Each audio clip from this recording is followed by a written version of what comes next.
Okay, we're here with Coach Trey Altman, and we're going to take a look at the upcoming season. I'm Mark Specker, and we've got Steve Smith, who will be broadcasting with me. We'd like to thank Coach Altman for coming out here and giving us the time after practice. He's here quite a bit, but we do have some questions that hopefully will inform us and inform the fans.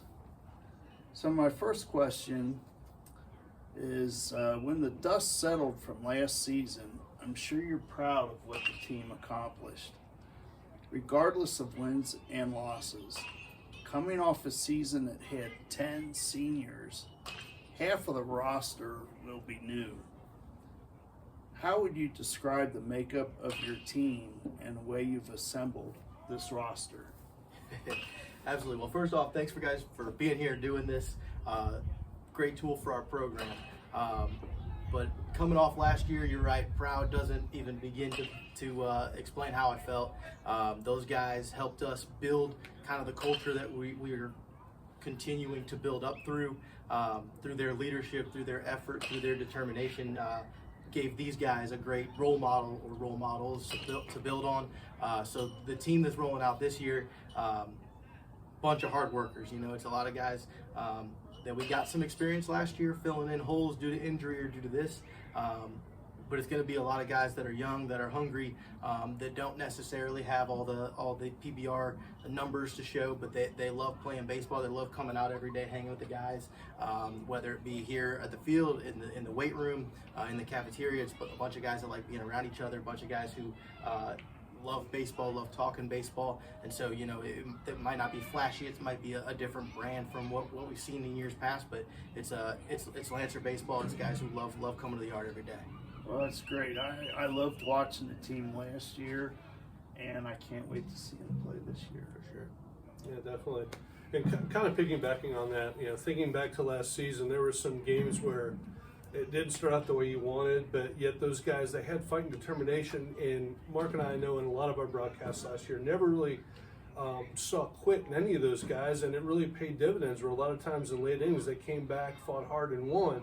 And that's tremendous to see a team that does that. And, you know, unfortunately, on the flip side, when it came to games in the GCO that mattered, it wasn't at all the outcome that everybody was hoping for, with a lot of tough competition. And I know prior to our broadcast now, we talked about a lot of things that are done in the offseason to prep guys for this year. Maybe talk a little bit about what you did there and some other things you're looking to change for how you approach those guys for this year. Absolutely. So one of the factors that we evaluate on, we call it the Lancer test, and so it's that grit, it's that determination, because again, we want guys who are proud to put the LS on every day, and so in those tight games or in those perhaps lopsided ones that get away from us or whatever, like we're not going to give up, because we're proud to put that LS on every single day, and we don't take that for granted.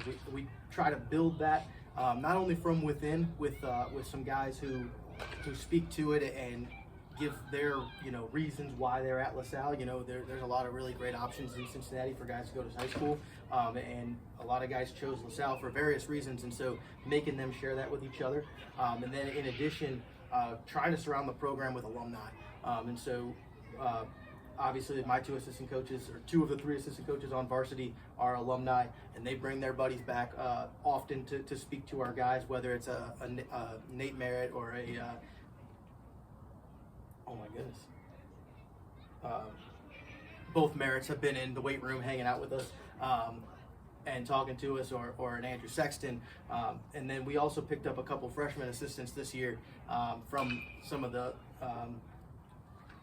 early 80s, late 70s classes as well. Just, again, instilling that pride in Lancer baseball that we want to carry on, and we want to make sure we're putting out a quality product that everybody's proud to watch. So dynasties begin. That's awesome. Speaking of Nate Merritt, did I see him out there before? Not today. No, okay. He's just somebody that reminds me. He has been around. I've seen him around. But Okay. Griffin Merritt was the name I was. Oh, yeah. I Okay. can't believe I was in the weight room, you know, over the holidays. I just couldn't remember right there. All right, to the varsity newcomers, what concepts did you need to inject of how you want LaSalle baseball to be played on the next level compared to JV? You know, and I'm pretty fortunate in that I don't have to do a ton of bridging there because our JV staff has done such a good job. And with that, bringing Cord Thielmeyer up on the varsity bench with us this year, so those guys know how we expect them to play. My message to them is, it's got to be faster. It's going to be faster. It's got to be better. It's got to be crisper. And a lot of those guys have internalized that and put a lot of time in. I mean, I don't know if you'll hear it on the thing, but these guys hitting behind us right now are some of those guys trying to make that leap. And just guys we talk to, hey, it's going to be harder. It's good. Your numbers on JV were awesome. You guys played that way very well. It's going to be faster. It's going to be harder. And those guys have taken the ball and run with it, and they're eager for the challenge. Okay, yeah, so they're like gym rats of the diamond. Oh yeah. A couple guys that they show up their uniforms dirty, you know. Oh, that's good stuff. So Mark mentioned earlier, talked about losing 10 seniors, and you lose that leadership in the group. And I love hearing about the chemistry, because you hear that that's one of the fundamental values, I think, or recipes for success, is that chemistry. But within that, you're always looking for a couple guys to step up in that leadership role. And last year, I think on the pitching side, you had Dylan Kaiser, Xander Schneider stepped into that role, and of course Tyler Forrest was just a presence everywhere. And it's hard to replace those guys. So who are the guys that you've kind of seen early on in practice, or guys that the coaching staff are counting on to maybe serve in that peer leadership role? Yeah, absolutely. Starting with our seniors, and our senior class is awesome. These guys are going to be major contributors, but I think they'll be the first ones to tell you they're not very vocal, which is great. It's a different leadership style. But even today, we didn't have a ton of seniors going in our inter squad today, but they were the first one in the woods picking foul balls. They were the ones that were showing guys how to lead off this base, that base. So that even though they weren't actively in the game, they were the ones taking that role. And again, kind of owning the program is kind of the way I like to think about it. Outside of the seniors, and just to name a couple seniors, I guess, Marcus Jacobs is a guy who he's bought his time. He's kind of that Lancer test measuring stick at times. He's working our camps. He's doing this. He's doing that. He's at everything. And he's a guy that he's going to come out and throw strikes and get guys out. But he's also a guy who's going to be the first one in the woods getting the foul ball. And so that kind of stuff is invaluable. As far as kind of a little bit more directive, a couple juniors, Kellen Riesenbeck, Chris Richmond, they were up with us last year, and those guys kind of have taken on a little bit more of the active role in terms of, hey, we got to do this. They're the ones speaking up a little bit more verbally on that front, and we do need both types of leadership for sure across 27 games. So. Okay, last year we had 2 home runs, one by Kyle Reynolds and one by Logan Walpole, which was a grand slam at Mason. And of course, those were the 2 games that I missed. But, I actually expected a couple other players to hit some home runs last year, and that didn't happen, but it came close. Do we have any pop this year that we may see the ball fly over the fence? Yes. And again, the guys are in the weight room. Those guys are working hard to build the strength. Now we just got to get the swings on time. We had a couple in BP leave the yard last week, so that's a comforting feeling. Not that we're going to be relying on that in any way, shape, or form. Right. I don't think we got guys that are going to hit, we're not putting up numbers that are going to be in record books by any stretch of the imagination. But we definitely got probably 4 or 5 guys that can, with a quality swing, put a couple dents in the scoreboard for us. Okay. Well, just to be clear, I do enjoy small ball, but I was just curious, what we'll see flying out. Well, and small ball is going to have to be a part of our game no matter what. But everybody loves watching the ball fly every once in a while, so I'm not going to hold everybody back, Right. That's good. So, you look at the GCL division that we're in. traditional great rivalries, good teams. You look at St. X, who generally last season we did well with until the very end. Elder, it was mixed. There were a lot of games we were in on that I thought we could have won. And of course, Muller's just a powerhouse. You know, what are your thoughts on what those guys look like from what you're hearing for this year? And it's in the GCL, you know, we can talk scouting reports and this guy and that guy, and for the most part, we know each other, right? We get to play each other 3 times a year. We see what they bring up in the pipeline, and what I like to tell our guys is no matter what, I expect to win every single game that I put the uniform on for. I don't care if we're playing against, you know, this team or, you know, the Cincinnati Reds. My expectation is to win, or else I wouldn't put the uniform on.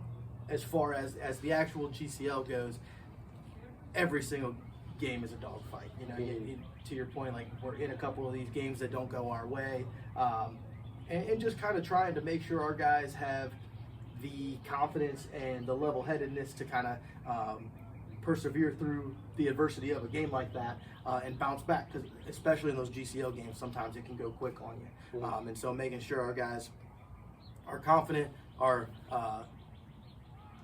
confident and relaxed enough to say, hey, we're just playing ball with our friends again, no matter who's across the diamond. And then if it happens to be a GCL rival and we get a couple wins, then we're feeling even better. I love hearing that, because I think oftentimes you do look at some of those matchups, and I think all of them from a peer level, and they've got friends on those teams that they play summer ball with. I think that comes into play, and there's this one-upsmanship and this mental aspect of the game that I love what you said. You sometimes have to forget about all that stuff, and hey, we're playing ball with our buddies, and sometimes relaxed baseball is the best kind of baseball, and you take all that and put it out in the pasture and just get after it and do the fundamental things. I almost just wish I could tell the guys to show up on this day to play a baseball game, and the coaches will worry about who we're playing. We'll worry about the scouting report and how we're gonna, you know, get this pitch in this count and this and that. Like, we worry about that stuff. I wish those guys would just worry about showing up and playing, and we're trying to work towards that. I think we're getting closer. I don't hear the same conversations I heard maybe 3-4 years ago coming into the dugout on game day, but definitely. It's a building confidence thing, because like you said, they know these guys. They play summer ball with them or against them.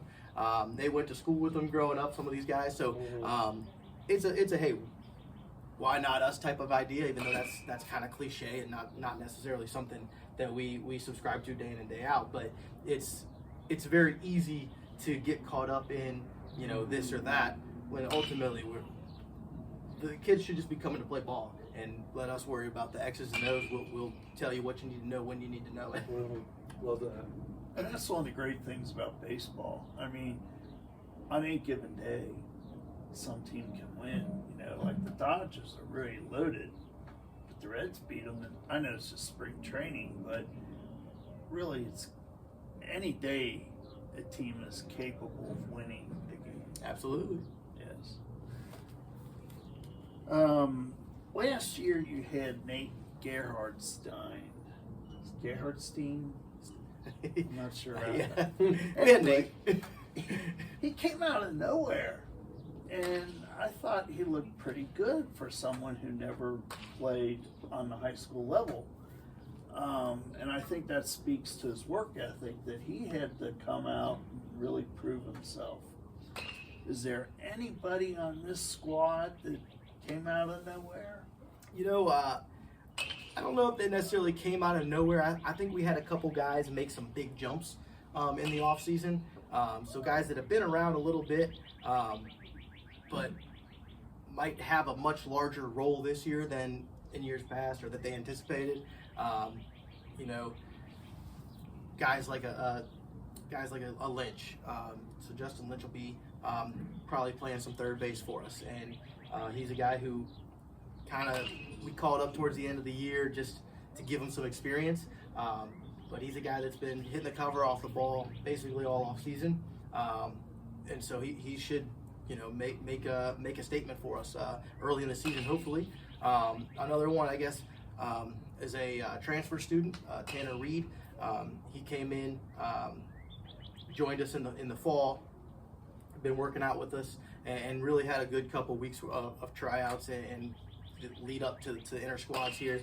So we're hoping he kind of, for lack of a better word, come out of nowhere and contribute for us early. Well, it sounds like he knows which end of North Bend is the better. If not, he's learning. So, obviously we don't want the whole playbook given away because who knows who out there is going to be seeing this. Of course. But there are a couple of things that really you focused with the team, improvements, other things that you're looking to maybe introduce that you haven't in the past with the group you've got. I think from a baseball strategy point, it's nothing new that we've been working on, but I feel like we're at a juncture of buy-in. Mm-hmm. I feel like the last couple of years offensively, we've been trying to do a couple things that I'm not sure everybody was bought into because of the way we presented it. We just didn't present it in a way that made sense to them. Mm-hmm. And I feel like this year we kind of revamped a couple things. We kind of started introducing things a little bit differently from an offensive approach standpoint. And it's not even really, there's a couple physical cues that we work on, but really just the mental approach to the offense. We really worked that at a different angle, and it in 2 inter squads here, and of course 2 weeks of practice, it looks like it's really paying off. We've seen a lot more barrels. We've seen a lot more contact to the field where we want to put it. And so I think it's not necessarily a change as much as a change in strategy as much as it is a change in approach that I think is going to pay dividends real early. Okay, awesome. All right. Last couple of years, we've had some injuries prior to the season starting that was very unfortunate. And then, as an example, last year there was Mick O'Connor. I know that we're all looking forward to watching him play. How's the health of this year's team?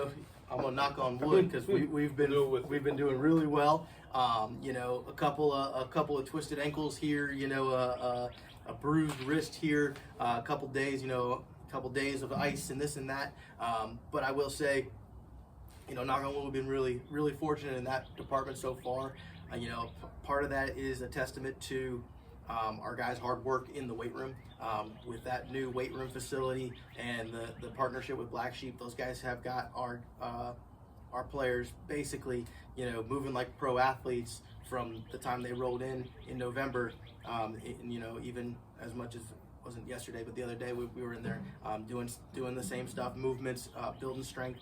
On top of that, we in that renovation of the weight room, they renovated the training room. So we got hot tub, cold tub that these guys can really rehab their bodies and make sure that what we break down, we can build back up real quick.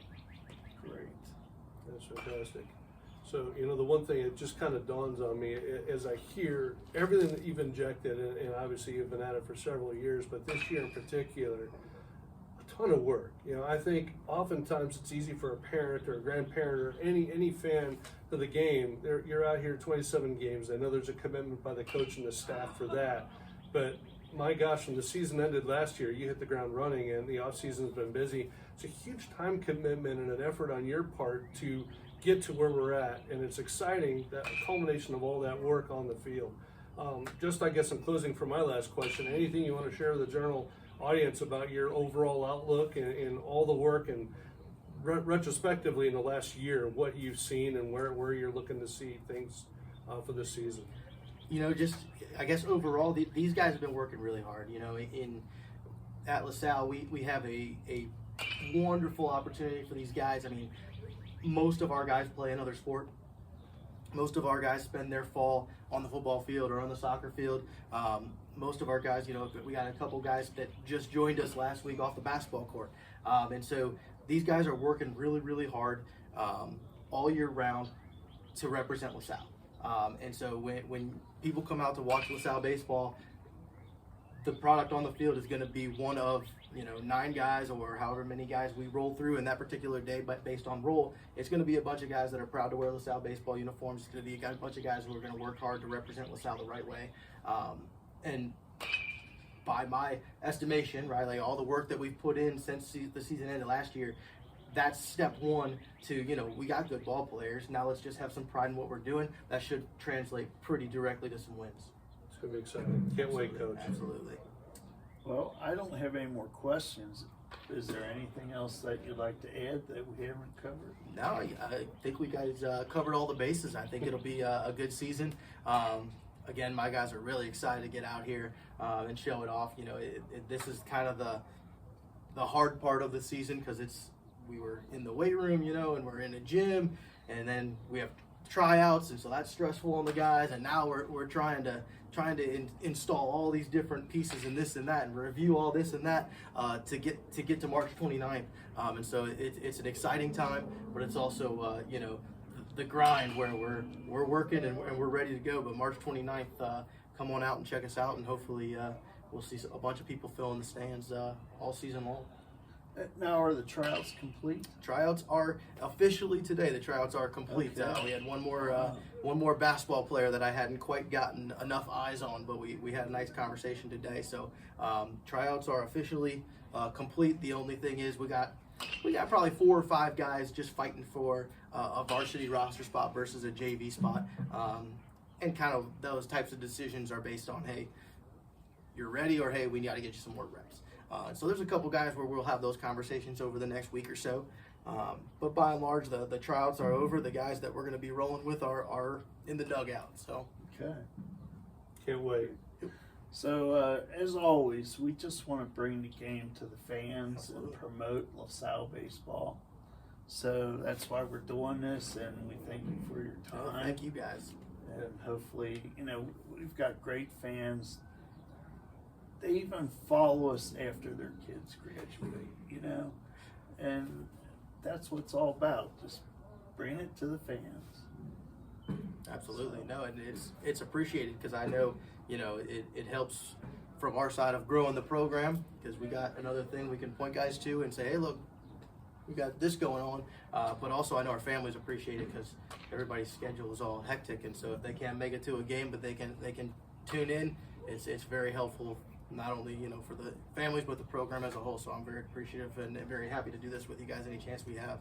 Yeah, thank you. Yes, Appreciate thank your time, you, Coach. Absolutely, absolutely. All right. All right. Thank you, Steve, for joining me. Oh, glad to. Excited. All right. That's it for today. Thank you.